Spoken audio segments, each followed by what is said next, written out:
I was helping a car pull itself out of the mud, but suddenly they blamed me for damaging their car. It was just a small scratch, yet they demanded $400 in compensation. I was about to explain when I saw a police car patrolling nearby. I took out all the cash from my pocket thinking I'd just pay it and leave quickly, but they thought I was foolish. They snatched a gold bangle from my car and then threw a lighter at it, setting it on fire.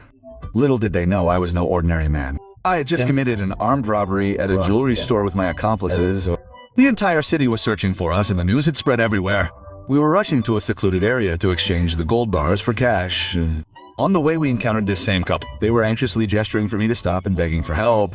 I gave it to them and said I would help, but on one condition: if any damage occurred during the towing, the responsibility would be taken. The girl immediately refused. She insisted it was a brand new luxury car. Her attitude disgusted me. I said then look for someone else.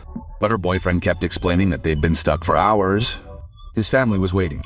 He started pleading. Finally, I got out of the car and said, okay, I'll try. But as I increased the accelerator, my boyfriend accidentally shifted gears. The towing rope suddenly released and hit their car with great force. A piece of the radiator broke off. The girl immediately got out of the car, pushed me and said, "You intentionally damaged the car?" I explained that I had already warned him, but he said, "I don't know anything. You're making excuses." I didn't want to argue anymore, so I started to leave. But my boyfriend stopped me. His attitude suddenly changed. He started asking me for money and an apology. I decided to get rid of these troublemakers. I'll teach them a lesson. Just then a police car passed by, so I abandoned the plan and told them to behave sensibly in the world outside.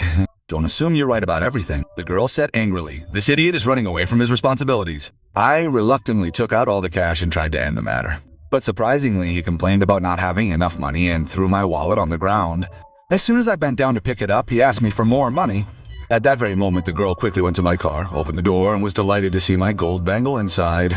To avoid any further trouble, she took out my car keys and ran to show her boyfriend. I thought I'd just assume it was bad luck, take the wallet, and leave. But then they tried to run me over with their car. Fortunately, I quickly moved away. I was gone. But the girl's anger wasn't over yet. As she passed, she threw a lighter into my car. The petrol-soaked papers and leaves inside immediately ignited. I jumped out. Seeing my beloved car on fire, I was furious and immediately called my friends. Meanwhile, the couple who had fled were sitting in their car, laughing. They thought I wouldn't be able to do anything. It would take a miracle for me to survive in this desolate place.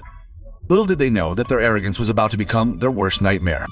A short while later, my friends arrived and told me there was no other road on this route.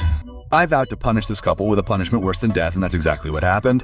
After hours of driving, the exhausted couple's car sank into the sand again. The boyfriend tried to start the car, but it wouldn't budge. They were forced to call for help. Then the girl remembered that the satellite phone was left in my car. Now they had no choice but to save themselves, but the car wouldn't budge. Suddenly, they saw a car approaching from a distance. They thought someone else would come and stop it and get help. Little did they know that the person in the car was